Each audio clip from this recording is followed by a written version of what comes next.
Yo, good morning, everybody. Charlie checking in. Happy Tuesday right there to all my travelers and Wolfpack, man. Hopefully y'all having a great day.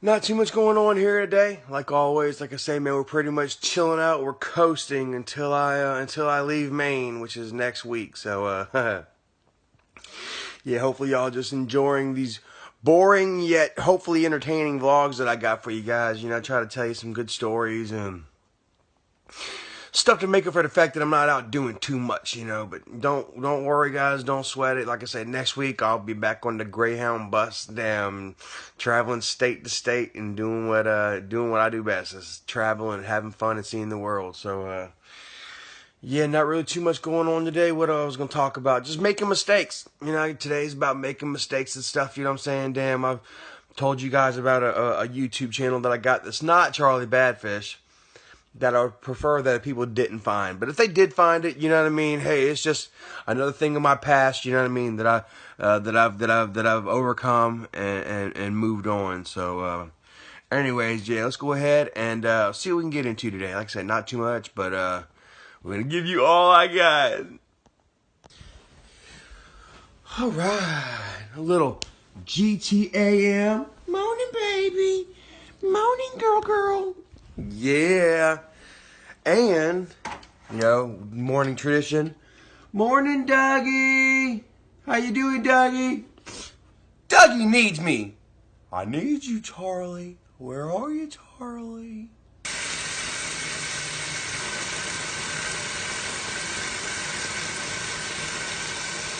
Hot sausage.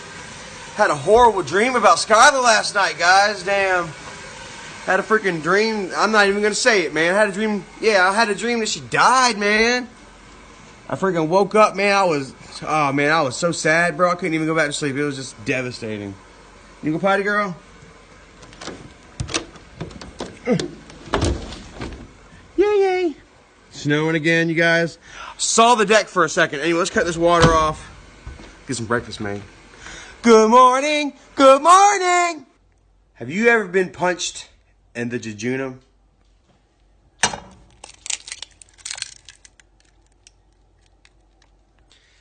Cannot have eggs without a little bit of pepper. So, oops, let's get this right.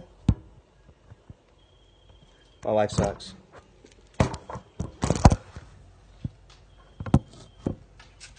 God dang.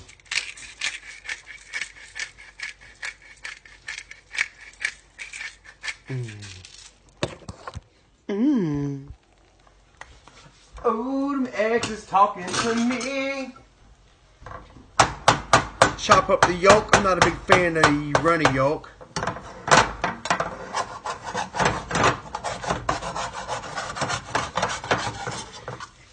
And scrambled eggs. Fuck. Didn't exactly want to do scrambled eggs today, but here we have it. If my phone don't stop ringing, I'm going to throw GTA in the garbage. I don't know what the hell it is with GTA, but man, phone call after flipping phone call, man. It's ridiculous. Rockstar, need to get on your shit. Crappy. I like bread and butter. I like toast and jam. All right, everybody, look at this. Ow! Sausage and eggs. Toast. Me and my men, we're going to go ahead and do some doomsday shit. And I'm going to tell you I got some stories. So, man, let's go ahead and do some doomsday. Hopefully, we will freaking do it this time. I think we got ourselves a crew, man. My dude Dreams, look, he's level 6,000. So, we got a good guy here, man. Let's go ahead and do this.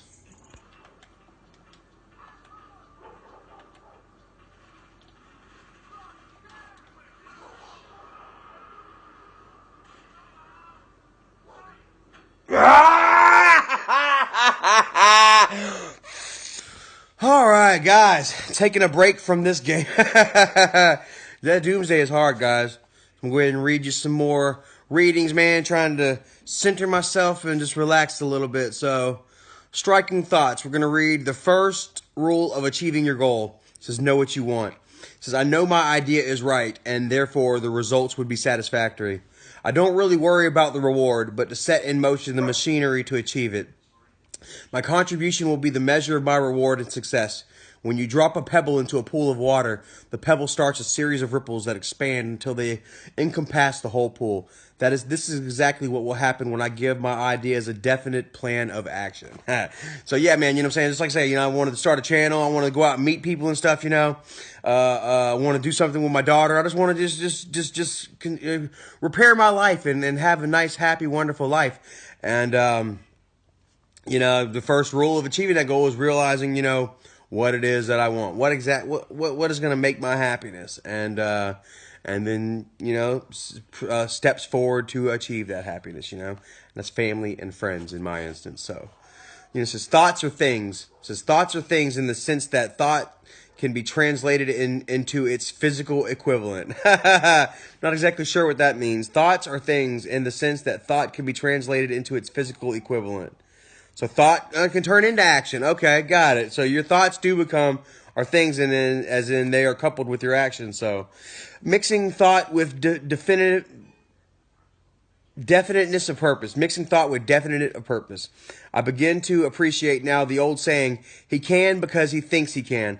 I believe that anybody can think himself into his goal if he mixes thought with definiteness of purpose, persistence, and a burning desire for its translation into reality. So I mean, just you think you can, therefore you go out and you do it and you achieve. So awesome. It says daily progress. Make at least one definite move daily toward your goal. Just keep fighting the good fight. Don't stay complacent. It says the future can give you happiness. The past is history, and only the future can give you happiness. So everybody must prepare for their future and create their own future. The past is history, and only the future can give you happiness. We'll talk a little bit about the past, you know what I mean? Because the past can come back to kind of bite you in the ass, you know what I mean? So there's a few more things here. I'm just gonna leave that, but just want to leave it there, man. Thoughts are things, and the first rule is to see what you want, and then go out there and then match those thoughts with action. All right, everybody. Story time. Gather around, Wolfpack and Travelers. Let's go ahead and get this right. Time for a little group therapy, guys. I want to show you something here. I was kind of going through some pictures and stuff, bumming out a little bit, thinking about Skylar, thinking about Dad. And I want to show you guys some pictures here. First off, let me show you guys. So I plan on going to Riverbank Zoo again here real soon for you guys. I told you about. I took Skylar before. They've got a glass window with the gorilla enclosure, and this gorilla likes to hang out up there. Sometimes he'll beat on the window and stuff. Got a picture of Skylar with the gorilla. This is my other house right here.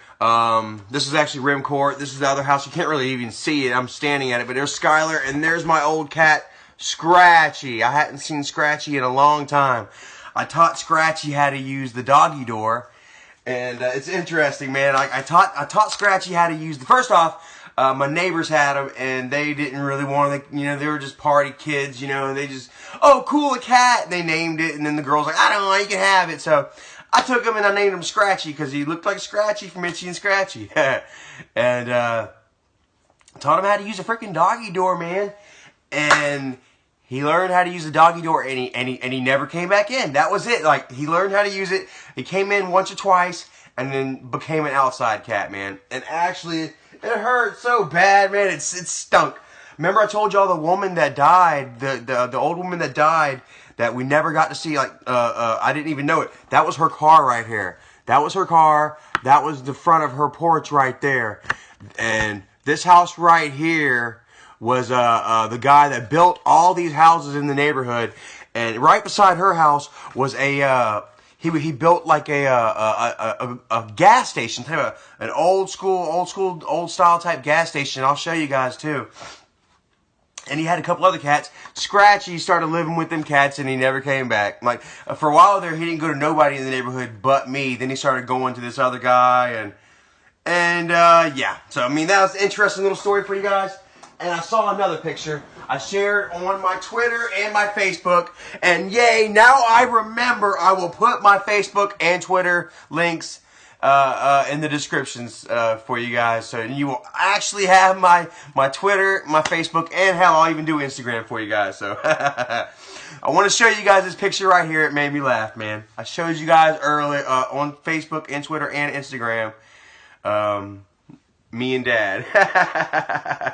Now this right here was when we lived in Leesville, right on the Edisto River.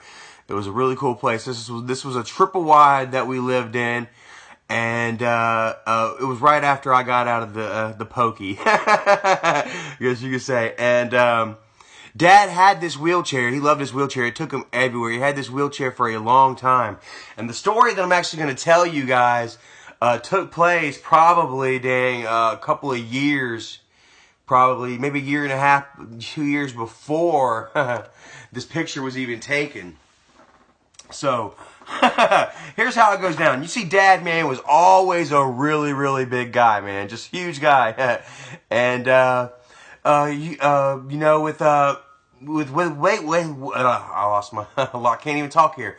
With weight problems, etc., it can be a strain on people's joints and tendons and legs. His legs, his knees, his feet were really bad, and they would get swollen and stuff. You know, he always wore penny loafers and sandals like this, like this. And yeah, so he eventually ended up getting a damn wheelchair here, guys, and like a little rascal, and I can put that down now. And the thing about the wheelchair, I mean, it can get him around, and you know, he can take some of the work off his legs. Well, he was so big that they had to turn the damn the speed up on this thing, so that way it could just get him around regular speed. And it was good for him, and it was great for us kids, man. I mean, seriously. What we would do is we would play with it. We weren't supposed to play with his chair. We knew that. But we were kids, you know, and we would, and we'd almost do like the bucking, almost like the bucking bronco or something, the rodeo, man. We'd sit in it, right, and it had like a little damn joystick that you that you push, and if you sat in it, and since it was so high, since like the pressure was so high up, let me get away from this light for a second. Since the pressure was so high up, you could damn press that damn button, and it would spin you around. I had to stand up. Ooh, I'm dizzy. I had to stand up just to do that for you guys. But it would, man. It would round and round and round and round. And we made a game out of it, man. It was like our rodeo, actually. We'd sit in it, and we actually had to hold on to the freaking arm bar. I mean, because it would throw you off. And we'd see who could stay on it the longest, man. And it would throw us off, man. It was really, I mean, interesting, man. I remember numerous times, man, damn, I got run over with the damn thing. You know, they try to chase me down. And the thing about the wheelchair is, you let go of this damn joystick. Yeah, you let go of that little joystick right there, and the chair's still gonna roll for like a foot, you know. And so if you're wanting to, wherever you're going, if you better stop a foot away. And there was numerous times I've had my tendons just crushed and tore down on me, man. Yeah, we had a lot of good times with this damn chair. Not just that. And this one time I had too good of a chair, man. Too good of a time. Because, like Dad, like I said, they were always out and doing, like Dad couldn't take the rascal with him, you know, it wasn't a rascal, whatever it was. He couldn't take it with him, so damn, you know, he'd have to leave it at home. And he'd leave it plugged in until he got home. Well, I would take the chair while they were gone, and we had like a gas station that was, you know, a quarter of a mile away. I'd take the chair, because whenever when Dad sat in it a couple miles an hour, whenever one of us, smaller ones, sat in it, man, we'd get some good speed, man. I can get to the gas station like that. And so I would, man. I'd ride it to the gas station. I'd ride it over to my different friends' houses and stuff, and and yeah, man, they'd ride it around. We take it in the woods. And, I mean, I really shouldn't have been doing. I mean, I shouldn't have been doing it, but I did. I mean, I did it anyway, and I got away with it for a while, guys. I sure as hell did. And one day, Dad came home early, and he couldn't find me. He couldn't find his chair. He actually called up one of my friends and had them come outside, and I was inside their house, you know, with the chair. And you think, Dad, you think I didn't toy my chair? All right, Bo, when you see him, tell him he's gonna get his ass whooped. And I'm like, oh shit, you know. So Dad's riding all around the neighborhood looking for me in that damn chair, and I'm slowly trying to make it back to the house. And like, I see a car coming down the road or whatever, and I kind of got behind a damn trailer until they rode by, and I kind of, you know, sliding through the pine straw and everything back onto a little path to the house. And I made it back to the house. You know, I had to dodge them a couple of times. And right as I got to the damn to the house, man, I'm coming up. They had to make this ramp for Dad. It was like a wooden ramp, and it was pretty much the whole, you know, most of the front of the house, you know. And it came up, and I was halfway up that damn ramp. And Dad and Mom come to ride by and slam on the brakes.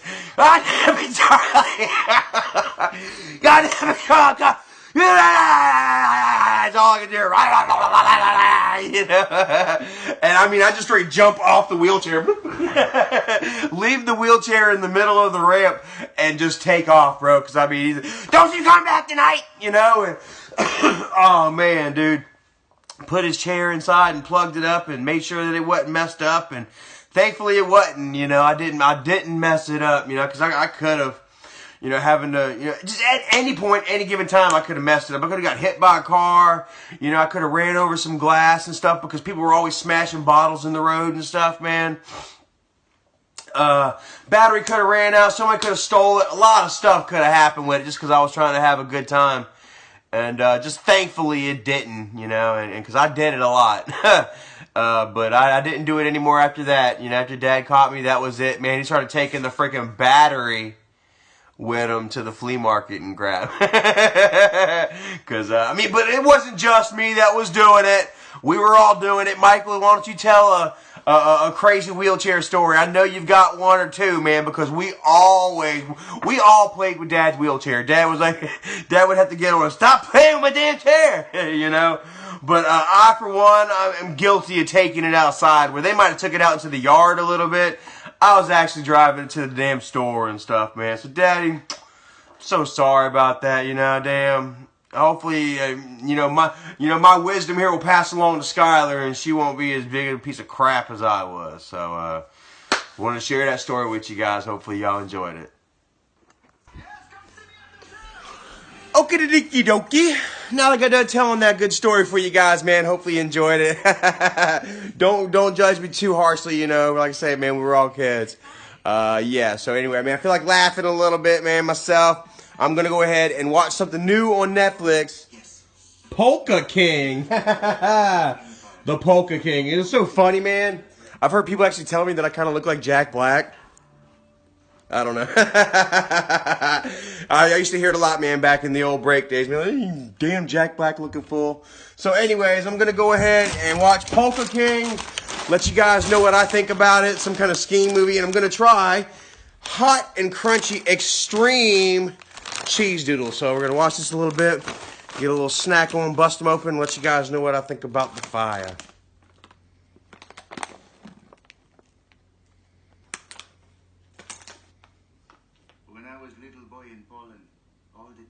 Dreaming of America. So I come, I work hard, and I climb to the highest stars. Oh la la! Oh, la, la, 1990. All right. The Polka King and some cheese doodles. The Polka King is based on a true story, guys. And it's really crazy. Like, from Poland, obviously. He's got that accent. It's very, very soothing. And actually, I sent Michael a message on Twitter just now, and I was like, asked him if he had seen the Polka King, and he's like, legit watching it, legit fixing to start it right now. I was like, what? That shit is super crazy, man. Me and Michael, man, we're kind of on like the same wavelength. Like I said, man, he's kind of like he's kind of the barometer, you know, for entertainment and vice versa. You know what I'm saying? We both love the same shit, but except for extreme doodles, he don't like these.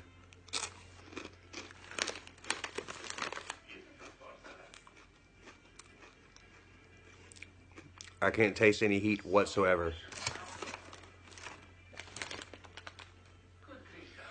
You know, normally when you breathe out, these things are not hot at all, guys.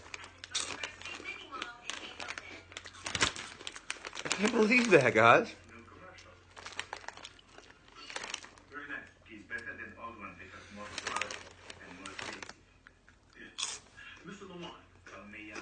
There's no heat whatsoever to these. I mean, there's a little heat, but they're good, but they're not hot. Extreme, based on you know, damn advertising and you know, as they claim, I give it a freaking 2. But the damn flavor and stuff, I'm gonna give it a fucking 4. So split the difference. It's a 4. Cheese noodles is not too hot. Polka King. Fucking awesome, guys. And it's based on a true story. Watch it. Will know my name in Chicago. Alright, so there it is, man. The Polka King. It's an excellent ass movie, guys. I gotta tell you, dude. A story of schemes and dreams, hard work, man. Jack Black did an amazing job. It's actually based on a true story, man. I'm not gonna tell you too much about it because I want you guys to be able to see it. But guys, man, yeah, it's really good. I'm gonna go ahead and give it a 4.5. 4.5 stars. Like I said, Michael was watching it too. He said he really liked it. So, yeah, I think I'm going to go ahead and leave it here with you guys, man. I wanted to talk with you for a little bit. Let's go ahead and turn this volume down so we can talk. Oh, excuse me. But, I sent some messages out on Twitter and Facebook a couple of days ago, and I was asking everybody, you know, who their favorite YouTubers were and who they liked on YouTube, because, I mean, you know, I'm kind of, you know, getting tired of TV and stuff, and I've been thinking about watching a lot more YouTube, being that I'm involved with YouTube and stuff, you know. Need to delve myself more into it, you know. So I started watching people, and I want to give my man Toronto Fire a shout out. He's been around for a while since I started eating the peppers, maybe even more, maybe even longer, because damn, just saw a video he put up a couple weeks ago, whatever, for Dad, you know, rest in peace, Grandpa. So, Toronto, man, thank you so much for, you know, love and support, brother. Hopefully we'll get to hook up and eat some hot stuff together. So, all y'all go check out my man Toronto, and give me some ideas, man, who I should check out, man. You know, I heard Omar Gosh. Honestly, man, like, I looked at a couple of his videos. I'm like, crap, this guy is doing every single thing that I want to do. This guy's already did it. You know, it's crazy. So, you know, I kind of started watching him a little bit. Brave Wilderness. I don't know if y'all have seen Brave Wilderness, man. This guy takes all kinds of bites and stuff like that. But I want to look into like more of like vloggers and stuff like that, you know, kind of watch and see these guys and maybe take a few pointers from them. You know what I mean? Kind of figure out. I mean, I like doing my own thing, but you know, it's good to get a little help from other people that know what they're doing. So, you know, Michael and Dad, they really kind of trained me in the school of angry, you know. But you know, I want to venture on. I want to see what else there is out there, you know. So, give me some ideas who you guys think that I might be a good fit with to maybe look at and maybe, you know, kind of learn from. So, drop me some names and some YouTube channels in the comments. I'm gonna go ahead and leave it here for tonight, and I'll holler at y'all tomorrow. Peace.